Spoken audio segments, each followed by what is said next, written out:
Joe. Hi there, it's Pete the Hipster King from the Hairy Game Lords, and tonight we have been playing this, Hit the Silk. What did we think? Stay tuned to find out.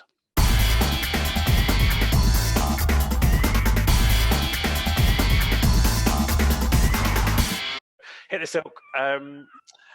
New game from Escape Plan Games. They've sent us out the prototype, and it was really nice tonight. We couldn't play this in person. We've played it over Zoom, and actually, I think that added a different dynamic to the game. We were all privately messaging each other,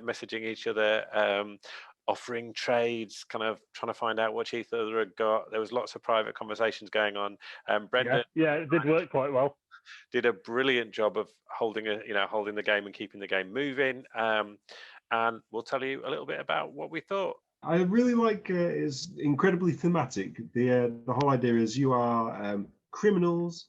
You've heisted a plane in the 1930s, and the heist has gone wrong in that the pilot comes out, shoots a few rounds into the engine, so the plane's going down, and he jumps out with 2 parachutes, leaving not enough for all of the members of the team. So you've got 1 too few parachutes. You have to grab the right amount of loot and survive the drop to win the game. So it's a kind of semi-co-op, and everybody's dastardly. Somebody is going down with the plane, basically. Or just sure it's not you. And you get the loot. Whilst handcuffed to somebody.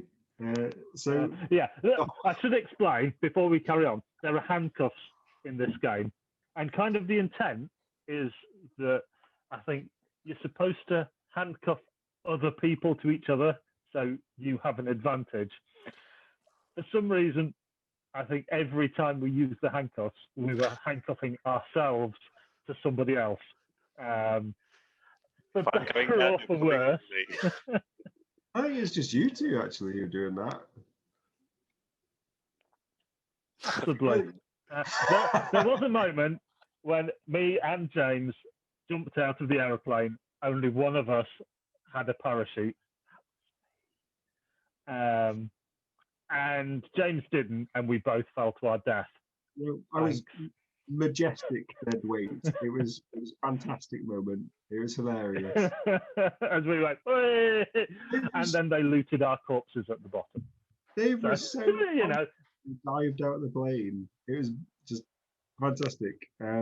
So the way that the game actually works is you've got a hand of 4 cards, and there's a really small deck which gets shuffled through and through and through. So you go through the cards quite quickly, but on your go, you can dump a card and pick up a new one, or 2 or 3, depending on how far down the plane is altitude-wise.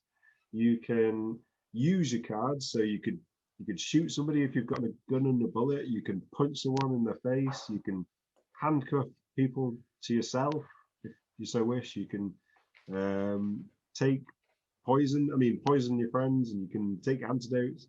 You can steal stuff. You can spy. There's so many things you can do with such a limited deck of cards, which is really nice. And then the third thing you can do is you can trade. And so when you trade, you say what you're going to trade, 1 card for another card with you and another player, and then you pass them across the table, face down.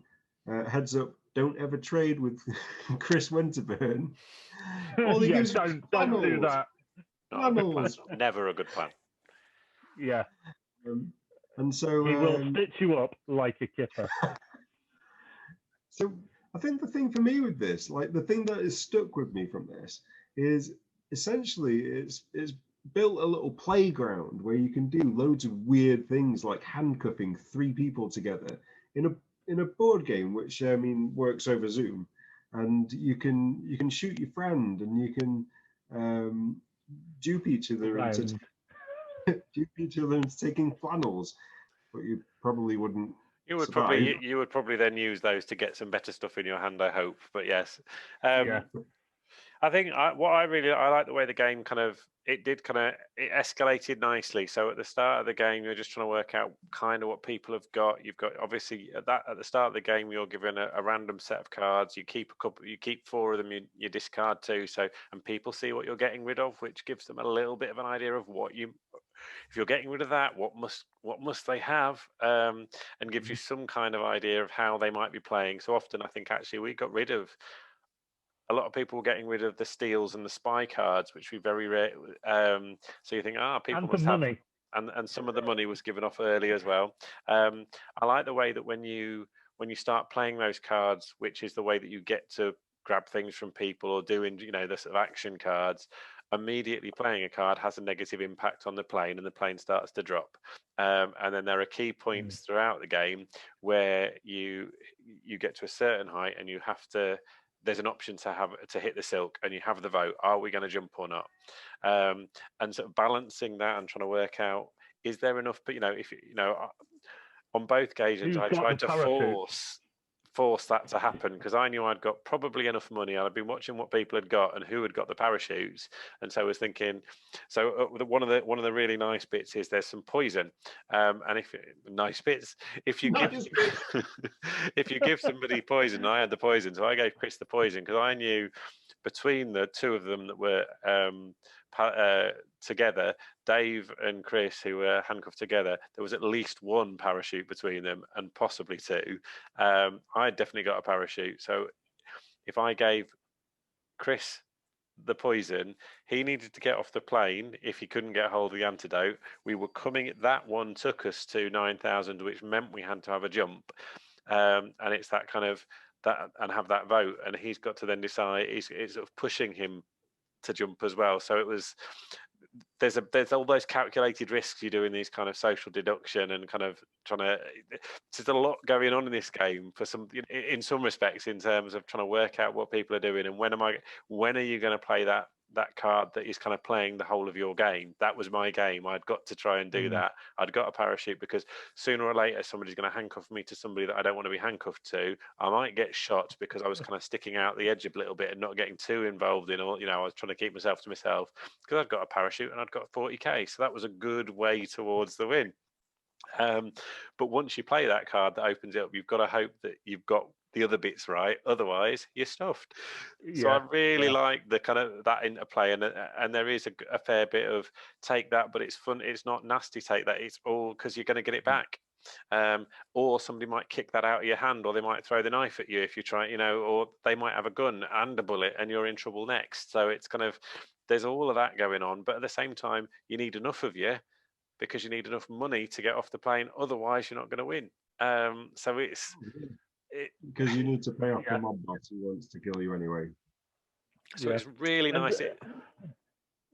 I thought actually Zoom helped in that regard because there was the opportunity to send private chats to each other. Yeah. Which I think it's probably fair to say were mainly lies. Certainly the ones that were heading my way were mainly lies. I didn't lie to you, Dave. I was just asking for did you actually talk to me? No, I think I just asked you for something. I asked you if you'd got any money. Yeah. Probably giving away the fact that I'd got a parachute, but I don't know. But yeah, there's just a lot of different options for a game with not that many cards in it. It felt a lot bigger, I think, than it actually maybe is because of how it's written and all of the different things you can do and options for playing. I just kept finding myself handcuffed to people. You did it yourself. You did it twice. There's a limited number of keys, and there's also a lockbox on the plane that's got 6 cards in. At which point, if you're handcuffed to somebody, you've got to make the decision: do you uncuff yourself, or do you open the lockbox? And when the other person that you're handcuffed to starts discarding keys, that kind of gives you an indication of if they're not interested in taking the handcuffs off, they must have a parachute and think that I have a parachute as well. Yeah. Unless it's James, who's just like sitting there without a parachute, acting like he's got one, and leaving you to just jump bodily out of the plane. I didn't think you'd actually jump. The other bit that I really enjoyed, and I'm going to pass it to James because he was the one who experienced it, but was that end game when if you are left on the plane, kind of what happens. So there is a chance that if you are left on the plane, you get to land the plane, and that in itself is its own little mini game. And James, come on. It's kind of tense. So, all right. So one of the things I love about this is the story that was told through this game. So the story goes, I had nothing. I had a pilot's license at the start, which would have been helpful when I was trying to land the plane, but I gave it away at some advice from Brendan, which made sense. The stress just got to you, didn't it? And you just lost. And then like the knowledge. Lovely. We were all making friends, and then like Dave handcuffed himself to Chris, and Chris got poisoned by Pete, and they were all stealing parachutes off each other. And then I got shot. Chris shot, yeah. And then you deserved it. I didn't deserve it. You did try and steal his parachute, to be fair. So at that point, I was thinking, well, I have heartily lost this game. I was shot, left to die. But then the mini game opens up, and I've got to land this plane. And it's really interesting because, like, okay, it's very luck based, but like you can use your noggin if you're that way inclined. You roll 2 dice, and you assign one of them to going along, one of them to going down. And if Pete shows you the little map again, you are trying to move the plane from the top left down to where the runway is at the bottom there. Once you're on the runway, you want to roll a number which is lower than the spaces that were left. I had to roll 3 or less, and I got a 4, and just crashed into a fiery ball of like death in the mountain, whilst the guys floated down in the parachutes, laughing at me, the man that they shot in cold blood, and oh man. But yeah, the thing that I love about this, it was a beautiful moment. It was beautiful. A tear did come to my eye, although that might have just been the heat. But the thing is, like, straight away after coming off the game, like, we're straight on Facebook laughing about these stories. Like, it's made such an impact. Like, it was honestly the most fun I've had on Zoom, and Zoom is like an absolute joy killer for me. So well done to like Brendan and the guys for like making something fun for Zoom. Yeah, I think it is. Yeah, I think it is one of those games that, yeah, in 2 months' time, we'll be going. Do you remember when he tried to nick his parachute and he shot you in the face? That was really funny, and I know that happened. And it is, yeah, I think it's one that something that one of us does in like 2 months' time. I'll just make us go, oh, do you remember when you did this? Which what more can you ask for a game? But that's the other thing I love about this game. So this game, like I said, it's like a playground for me anyway. Like I played this chaotically and like a maniac, and I had a great time. And Pete played it like a calculating killer that he is. Manipulator. He manipulated everyone into doing whatever he wanted and won twice. That's true. And I won both games. Hey. Don't be chaotic. It very rarely happens, but I'm feeling quite smug at the moment. I'm feeling a little bit. Huge amount of fun. I've got the prototype in front of me this end, and Stop the Train, their previous game, is a beautiful game. Great fun and really good components, and already in the prototype they've done exactly what they did with Stop the Train prototype, and you're like, wow, this stuff looks good. It's solid, it's really, it looks great, it feels great. Even the little wooden plane, it's just such a nice little addition. Obviously this is all prototypes, so we don't know what it'll look like on Kickstarter, but the artwork is just, it creates that theme. And I think that the beauty of this game, and one of the things that Chris has already said on Facebook to me as he left, was what he did like the fact that it's got the theme and it's different enough, because there's a lot of social deduction type games out there, but I think the theme and the way it's been put together makes it different enough that this is one that can come into your collection if you enjoy social deduction games or that type of game, because it is different enough. The theme carries it. So it is one that's worth getting. Make sure you take, if you like this kind of game, if you like having it's fun, it plays quickly. We had 2 games in just over an hour, and that was over Zoom, which takes longer. It's a game that will play quickly, and I think in person there'll be a different atmosphere.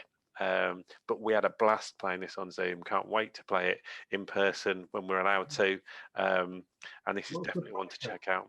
And when you get onto the Kickstarter page, you'll see there are other options. There are other game modes that they've added in, and more, to allow for different levels of gaming, and challenge in there, and more fun, I guess. Once you get used to the game, you can make it a little bit tougher. So there's all that to add into. Yeah, a bit of added complexity. But and I hope that one of the stretch goals is a flannel, because that would be an actual flannel. That'd be cool.